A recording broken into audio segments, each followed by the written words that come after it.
الحمدللہ وکفا وسلام علی عبادہ الذین اصطفا خصوصاً علی سید الرسل وخاتم الانبیاء وعلی آلہ واصحابہ نجوم الاقتداء والاہتداء اما بعد۔ ہر شخص یہ چاہتا ہے کہ میرا خاتمہ بالایمان ہو، مجھے موت کے وقت کلمہ طیبہ نصیب ہو جائے۔ حضرت امام احمد بن حنبل رحمۃ اللہ علیہ کا جب انتقال کا وقت آیا تو آپ کے شاگردوں کی بڑی تعداد آپ کے سامنے بیٹھی ہوئی تھی اور آپ کو بار بار غشی طاری ہوتی تھی، تو آپ بے ہوشی سے جب ہوش میں آتے تو ایک جملہ آپ کی زبان پہ تواتر سے جاری تھا۔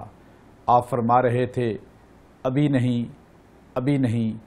آپ کے شاگرد حیران ہوتے، ہمارے استاد محترم یہ کون سا جملہ کہہ رہے ہیں؟ وہ امام احمد جنہوں کو اللہ رب العزت کی 100 مرتبہ زیارت ہوئی خواب میں۔ امام احمد بن حنبل نے وہ عظیم الشان قربانیاں دی ہیں کہ امام شافعی رحمۃ اللہ علیہ نے فرمایا لولا احمد لعبد اللہ۔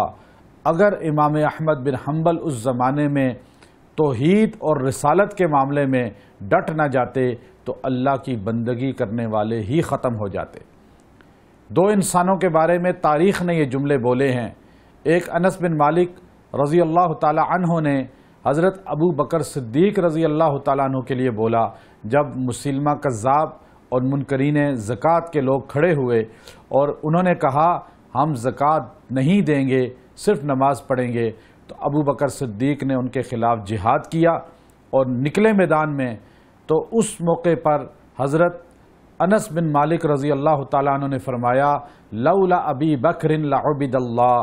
اگر ابو بکر صدیق نہ ہوتے تو بندگی ہی ختم ہو جاتی، چونکہ ابو بکر صدیق نے دوبارہ امت کو سنبھالا اور توحید و سنت پہ لایا۔ تو امام احمد بن حنبل اتنی صعوبتیں، قربانیاں برداشت کرنے والے، 3 بادشاہوں کا دور جیل کے اندر گزارنے والے، قربانیاں دینے والے، وہ ہوش میں آتے ہی کہتے ہیں ابھی نہیں، ابھی نہیں۔ تو آپ کے شاگردوں نے آپ سے پوچھا حضرت یہ جملہ سمجھ نہیں آیا، آپ ہوش میں آتے ہی یہ عجیب کلمات کہتے ہیں ابھی نہیں، ابھی نہیں۔ تو آپ نے فرمایا شیطان ملعون میرے سامنے کھڑا ہے اور مجھے بار بار کہہ رہا ہے امام احمد تم مجھ سے بچ کے چلے گئے، تم نے اپنے آپ کو میرے وار سے بچا لیا، اور میں کہہ رہا ہوں اے ملعون ابھی نہیں، ابھی نہیں، ابھی حلق میں روح نکلنا باقی ہے۔ جب تک روح مکمل نہ نکل جائے شیطان انسان پر وار کرتا رہتا ہے، یہاں تک کہ بعض لوگ ایسے ہیں جو مرتے وقت کفریہ کلمات کہتے ہوئے مر جاتے ہیں۔ ایک بریگیڈیئر ڈاکٹر صاحب ہمارے دوست تھے، وہ فرمانے لگے کہ میں شعبہ حادثات کا انچارج تھا ہاسپٹل میں، تو میرے سامنے کئی 100 لوگ فوت ہوئے، لیکن چند لوگوں نے کلمہ پڑھا، باقی گالیاں دیتے ہوئے، مختلف الفاظ کہتے ہوئے ڈیتھ ہو گئی۔ ایک آدمی مرنے لگا تو اس کی زبان پہ صرف ایک جملہ بار بار جاری تھا، میں اس کے سامنے، وہ کہنے لگے کلمہ پڑھ رہا تھا لا الہ الا اللہ محمد الرسول اللہ، لیکن وہ کہہ رہا تھا ہاؤس فل، ہاؤس فل۔ تو کہنے لگے میں بڑا پریشان ہوا اور وہ ہاؤس فل کہتے کہتے مر گیا۔ جب اس کے لواحقین آئے ڈیڈ باڈی لینے کے لیے تو میں نے ان سے پوچھا کہ یہ کیا کام کرتا ہے؟ تو انہوں نے کہا اس کا سنما گھر تھا، اور روزانہ چونکہ یہ اپنے مینیجر کو کال کرتا تھا، پوچھتا تھا ہاؤس فل ہے، تو وہ آگے سے جواب دیتا سر ہاؤس فل ہے۔ یہ ہاؤس فل اس کی زبان پہ اتنا چڑھ گیا کہ مرتے وقت بھی زبان پہ کلمے کی جگہ ہاؤس فل جاری تھا۔ تو اس لیے میں خود ICU میں رہا 20 دن، میرے سامنے بے شمار لوگوں کی ڈیتھ ہوئی، آتے تھے اور فوراً 3 4 5 گھنٹے میں ڈیتھ ہو جاتی تھی، لیکن ایک بندے نے بھی میرے سامنے کلمہ نہیں پڑھا۔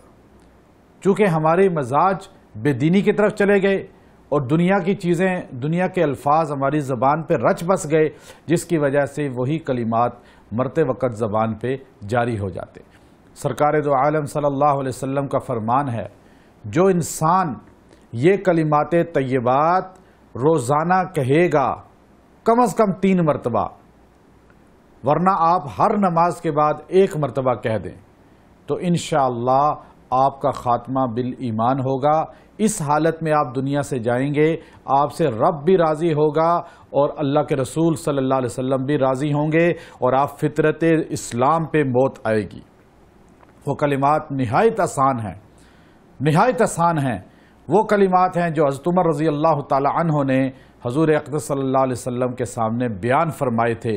حضور علیہ السلام خوش ہو گئے تھے۔ وہ کلمات ہیں رضیت باللہ ربا وبالاسلام دینا وبمحمد صلی اللہ علیہ وسلم نبیا۔